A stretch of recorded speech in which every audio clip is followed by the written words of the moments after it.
Anyways, hey yo, how's it going, boys? What is up? So it's back once again for yet another character impression. This time we have a new subtickable, non-limited Olivia. Yep, we have a new Olivia. I think this is a second version, I think. Is it? Kind of. Yeah, I mean the other one is a grand version, right? And we don't really talk about the event version. But yeah. So she is Earth now. She has 1300 HP, 8900 attack. She's special styled. She has steel sword. Alright. Fallen Slash. Massive earth damage to a foe, delay. Wow, delay on Ogi Suoi. Darker than Dusk. Earth damage to all foes, hit to attack, defense, multi-attack, and Twilight Terror effect. Is that the same as the dark one? It is exactly the same as the dark one. Alright. Seems a little bit more useful than the dark one though. This one goes down. Oh, this cooldown is really fucking low. It's fucking slow. Close to dawn. Twilight aura effect to caster and earth ally in the next position. Skill changes to together as ever. Wow, so ooh, man. So you get attack, double attack, triple attack. That looks like amplify. Eh? Oh, that's a nuke as well. Alright. Okay. And then you press this, it'll switch to this. Remove Twilight Aura effect from all allies. From all allies, okay. And then Twilight Wings effect to caster and Earth ally in the next position. Sharp boost to caster's attack and cooldown to other skills. Can only be used when Twilight Aura effect is granted to caster. Can recast. Oh, so it's just permanent. Wait, so this one is also permanent. I feel like they purposely put the all ally thing, even though it's basically just you and the next one. It's just to bypass any form of like random fake what was that, shit coding or whatever they did or something, right? Because it both literally says the next position, right? Yeah, it just herself and the next position. So it's like if you cannot put her in position 4, right? If you put her in position 4, does shit apply to the position 1? No, right? It should be the next one, right? So you cannot put her in position 4 then. You need either be 2 or 3. So you can put someone the next one. And ever bonus earth damage to caster attack without using up a turn. Oh, cool. Sure, I guess. At least it's not one hit only. At least it's not one hit. Pursuit of True Freedom. Upon triple attacks and charge attacks, one turn cut to together as ever cooldown. Wait, so her passive only works if you press this once. This will never work. The cooldown will never work. The cooldown reduction will not work if you haven't pressed this yet. Dark Angel of the Seal. When Olivia has 12 or more buffs, normal attacks deal 2 hit damage to random foes. Oh, so it's a random 2-hit nuke, eh? Supplemental normal attack damage. Alright, what we have? First skill is 820k cap. Base cap. Yep. 25, 25, 100%, 100%. And then Twilight Terror. Okay. And then the second skill. Alright, let's see second skill. Alright, so it's 20%, 20%, 100%, 30%. 10% damage cap and 200% earth damage to a foe after normal attacks, which is around 465,000 base cap. And then once it gets upgraded, it goes to what's the mod anyway? Perpetuity mod? Okay. And then this one goes to 40% guaranteed double attack. Well, technically 100% and guaranteed double attack is very different, it seems.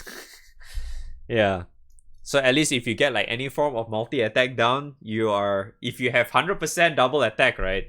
If you got any form of double multi-attack down or some shit, you're not guaranteed to double attack anymore. So if you have guaranteed double attack or triple attack or whatever, that basically bypasses any form of multi-attack down or what shit, you know?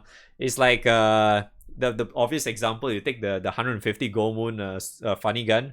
Because that one, if you max it out, you get like 100% multi-attack down or some shit, right? But if you have some characters to buff your MC or whatnot to have guaranteed triple attack, right? It literally just bypassed that whole thing. So yeah, FYI if you do not know about that yet. And then you have also 100% triple attack. You have damage cap goes to 20%. The nuke is still the same. Yeah, the nuke is still the same. And then amplify is 20%.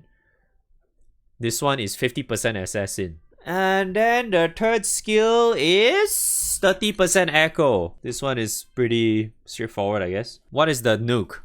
They didn't say any numbers for the nuke. Or does it just turn into flurry? Is that what this means? Because it says to random foes, so I thought it's like a random nuke or something.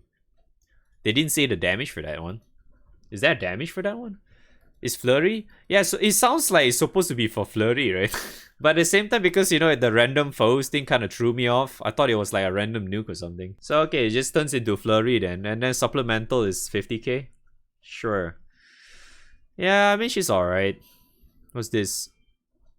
And that's trash. Alright, ignore her weapon. Weapon's fucking garbage. I mean, I guess you can kind of use her for burst, I suppose. I guess technically you could. Doesn't seem to be a impossible thing. I feel like you probably want the second version, right? Because second version also gives the second the recast one.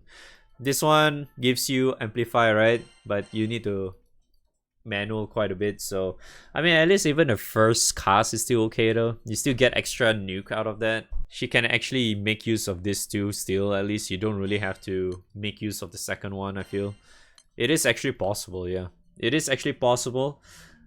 I guess the only thing she's really missing is that you need to I mean technically you can actually cast again if you just use Kirin anyway, right? It should work. I mean, if you really want to cast this, you can just Kirin anyway. You just press this first, and then you Kirin, then when you press again or some shit, right? But I guess you have to go through all your shit first before you actually press it again. I mean, even if you don't, right, you still get quite a bit out of it, though.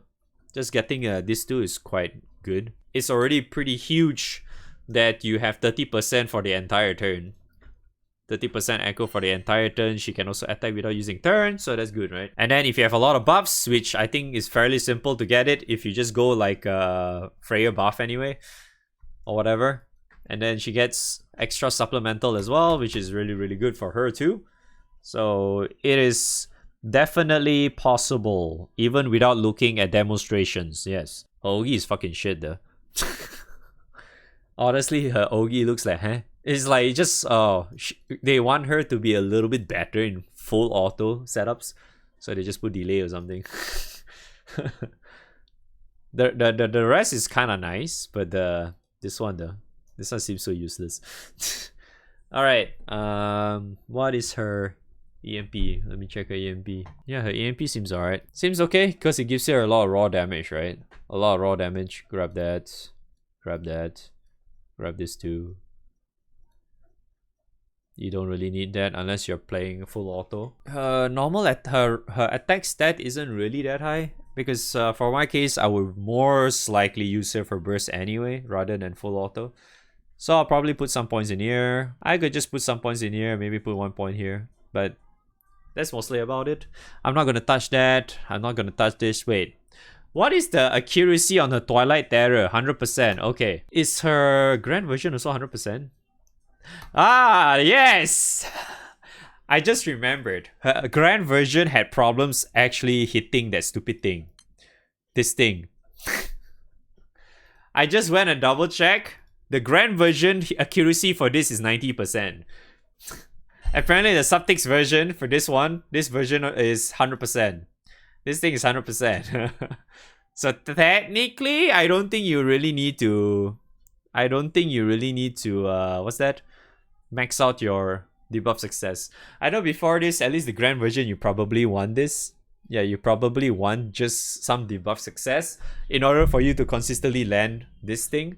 But since it's 100% already, you don't really need to do that. Thankfully. It's so meme, bruh. It's so meme that the Grand version is actually losing out compared to the Earth version, the subtickable non-limited version. Maybe she's getting a full limit break soon. Who knows? Right? Surely she's getting a full limit break and she's gonna be OP, right? Surely. I mean, you could definitely use her in full auto as well, but I would 100% use her more in a burst setup that stack a lot of echoes, stack a lot of supplemental auto damage or some shit, whatever.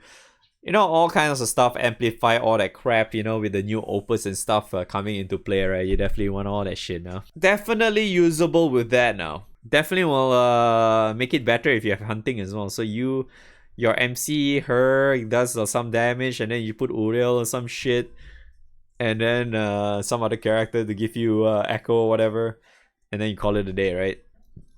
Cool. Alright, that's all I'm going to talk about for Olivia. Thanks for watching. Hopefully you guys find this helpful in any way, shape, or form. I will see you guys next time. XDD. Bye.